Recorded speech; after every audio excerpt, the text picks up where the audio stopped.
Okay, I'm here to participate in the debate about different kinds of filtration, under gravel, hang on back, canister, and all of the types of filters. The thing that I've found about filters is that if you have enough water turnaround, they all work and they all keep fish healthy. So don't stress too hard about what kind of filter. Just make sure you have a good filter and lots of filtration. I'll show you a couple of examples, well, probably about 10 or 12 examples here, so bear with me here as I try and handle camera work and show you what I've got going on. So this is, as you can see, it's a older fry tank. They're independent swimmers, healthy, strong. They're not going to get sucked up in a filter, and so I feel like this one is a good example of a hang-on back filter. But if you notice in the corner there's another little sponge filter. Sponge filter is very mature. Hang on back filter has tons of beneficial bacteria. These have been going for, well, combined at least a couple years. So a lot of beneficial bacteria in the substrate. You'll notice no under gravel filter in this one. All right, so these guys are super healthy, hungry all the time, doing really, really well. This is just a well, I guess it's a 40 gallon. So, all right, so down here, got another setup here. This one has an under gravel filter set up. You can see there's a little sponge filter, just a little hokey little sponge filter, not much air going through it, but it does something. And houses tons of beneficial bacteria in that sponge.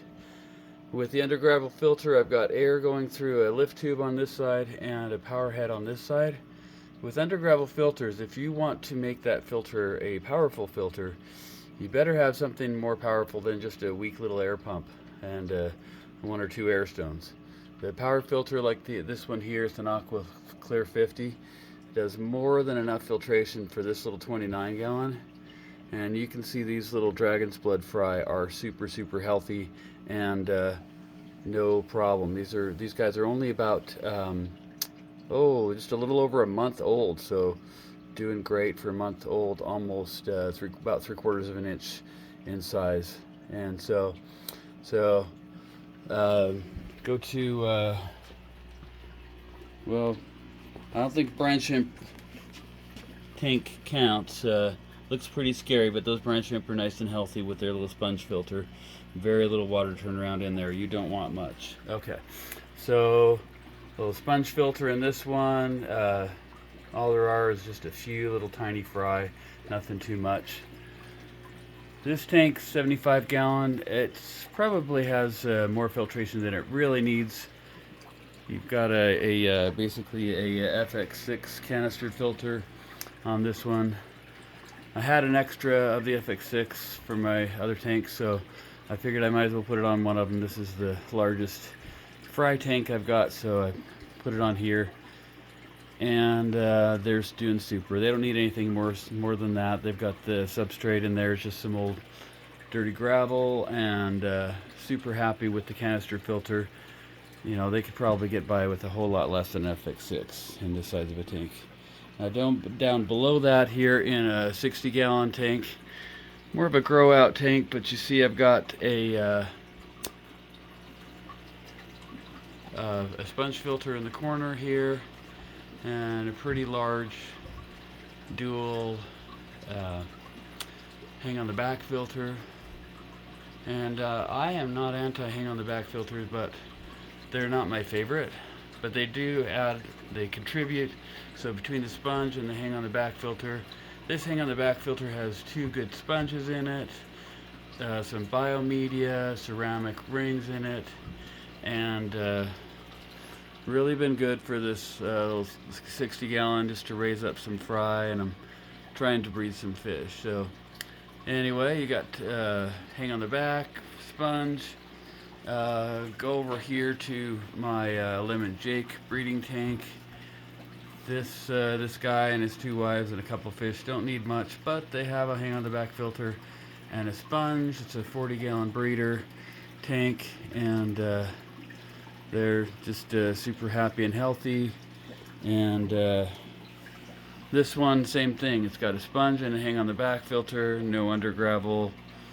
I'm kind of moving away from undergravels because they are a little more tricky to set up, and so I can put a sponge filter in a tank and then have, if it's a well-seated sponge filter, I can have a tank up and running in really short order. So hesitate to say the number of days. Basically about 2 days is what I consider the minimum amount of time to cycle a tank, even if you're using used media and used substrate, just to get the water in a completely safe and stable situation to add a bunch of fish to. So, and then last one in this room I've got is this tank that has 4 sponge filters. Now it's a 65, so it's a fair sized tank, and it's 2 of the sponge filters I just added in last night. Just knowing that, not that it needed extra filtration, but that I needed more filters to set up additional tanks in the near future. And moving stuff around, hospital tanks, it's always good to have a couple of extra filters kicking around. You never know if you're going to need a hospital tank, and you can set one up so quickly if you got a seated sponge filter. So I added these 2 sponge filters into here, and it was doing fine with just the 2 regular sponge filters, and the 2 other ones are more for long term, looking ahead. And it never hurts to have too much filtration. And I think that's about it. I just wanted to, well, I'll show you one other tank here. So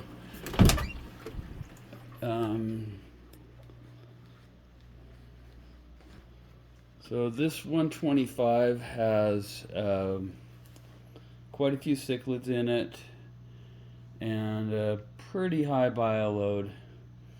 And you'll notice it has an underground filter plate down there. You can see it just kind of where the cichlids have dug up there. That's one of the reasons undergravels don't always work as the only type of filtration. There's other reasons too. But on this tank, again, I believe in overfiltration. So I've got the undergravel filter, and you see in there's an AquaClear 50 there, there, and there. So I have 4 AquaClear 50 power heads handling the 4 filter plates and lift tubes in the 125. Plus, you see there's an FX6 output there and input in the corner hiding. And over here, another FX6 canister filter that's up in the corner there. So between the 2 FX6 filters that I've got here, the undergravel filter with the 4 AquaClear 50s, I think this tank is just really low maintenance. I still do water changes, of course. Everybody needs to do water changes periodically.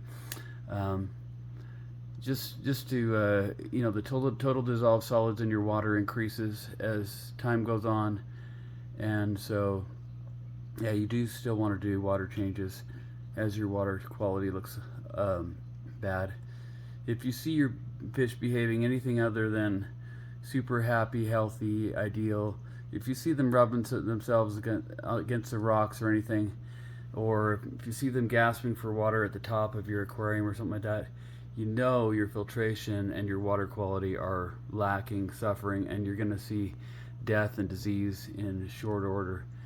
So back when I first started keeping fish years ago, I saw that a lot, and I saw a lot of fish die, and not necessarily the fish gasping at the top of the water, but we didn't have great filters back then. I was on a very low budget, so I couldn't always find the money to buy the best filters back then. So nowadays, an air pump and some sponge filters, those will get you going, and you can always add better filtration when you have the funds to do it.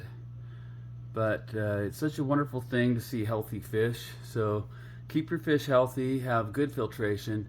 Don't worry so much about the type of filter you use or the brand name. Just make sure there's lots of water cycling through very mature media.